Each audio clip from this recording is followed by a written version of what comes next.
Ibnu Katsir rahimahullah, beliau menafsirkan ayat ini dengan berkata, ammal Qur'an fa innama nuzila jumlatun wahidatun ila baitil izzah minas sama'i dunya wa kana fi syahri Ramadan fi lailatul qadri minhu kama qala ta'ala inna anzalnahu fi lailatul qadar wa qala inna anzalnahu fi lailatin mubarakah thumma nuzila ba'dahu mufarraqan.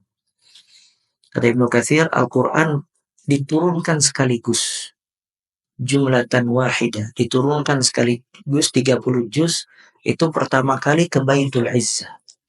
Baitul Izzah itu satu tempat di langit dunia. Dan diturunkan Al-Quran sekaligus ke Baitul Izzah itu pada bulan Ramadan dan pada malam Lailatul Qadar. Ya, sebagaimana firman Allah, inna anzalnahu fi lailatin mubarakah. Kami menurunkan Al-Quran di malam yang penuh keberkahan. Nah, kemudian diturunkan secara berangsur-angsur setelah itu kepada Nabi Muhammad sallallahu alaihi wasallam. Kata para ulama, kitab yang diturunkan secara berangsur-angsur itu hanya Al-Quranul Karim. Adapun kitab-kitab yang lain diturunkan kepada Nabi sekaligus. Ya, kepada Nabi Ibrahim kitabnya diturunkan sekaligus dan nabi-nabi yang lain. Adapun Al-Quran itu diturunkan berangsur-angsur kepada Nabi Muhammad sallallahu alaihi wasallam. Dan ini menunjukkan kemudahan Al-Quranul Karim. Tapi subhanallah, ya, dengan diturunkannya berangsur-angsur disuruh oleh Allah untuk sabar. Kata Allah, inna nahnu nazzalna 'alaikal Qur'ana tanzila. Sesungguhnya kami menurunkan kepada engkau wahai Muhammad Al-Quran berangsur-angsur. Maksudnya mestinya kalau berangsur-angsur bersyukur atau tidak? Bersyukur. Tidak diturunkan sekaligus, tapi diturunkan berangsur-angsur. Tapi lihat firman Allah, inna anzalna 'alaikal Qur'ana tanzila. Kami menurunkan kepada engkau Al-Quran secara berangsur-angsur. Setelah itu Allah berfirman, fasbir li hukmi rabbik. Maka dari itu sabarlah terhadap hukum Rabb kamu. Kata Ibnu Utsaimin rahimahullah, menunjukkan semua orang yang berpegang teguh kepada Al-Quran pasti dia akan mendapatkan apa yang didapati oleh Nabi SAW. Nabi SAW diturunkan Al-Quran mendapatkan gangguan apa tidak? Mendapatkan gangguan. Maka semua orang yang berpegang teguh kepada Al-Quran, dia pasti mendapatkan gangguan, celaan, cobaan, sebagaimana yang didapatkan oleh Nabi Muhammad sallallahu alaihi wasallam. Kemudian ayat ini juga menunjukkan Allah mensifati Al-Quran dengan dua. Syahrul Ramadan alladzi unzila fihi Al-Quran hudan linnas wa bayyinatin minal huda wal furqan. Ya. Kami bulan Ramadan, bulan yang diturunkannya Al-Quran, hudan linnas.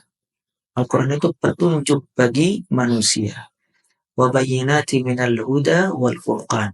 Dan penjelasan dari hidayah dan furqan. Maka Al-Quran disifati dengan dua. Yang pertama hidayah, petunjuk, dan yang kedua al-furqan, membeda.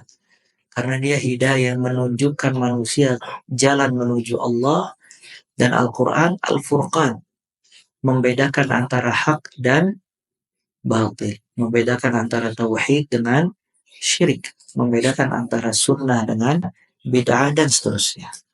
Ibnu Sa'di rahimahullah, beliau berkata, wa huwa al-Qur'anul Karim al-mushtamil 'ala al-hidayah li masalihikum ad-diniyah wa dunyawiyah wa tabyinul haqq بأوضح بيان والفرقان بين الحق والباطل والهدى والضلال وأهل السعادة وأهل الشقاوة فحقيق بشهر هذا فضله. Al-Quranul Karim yang di dalamnya mencakup hidayah.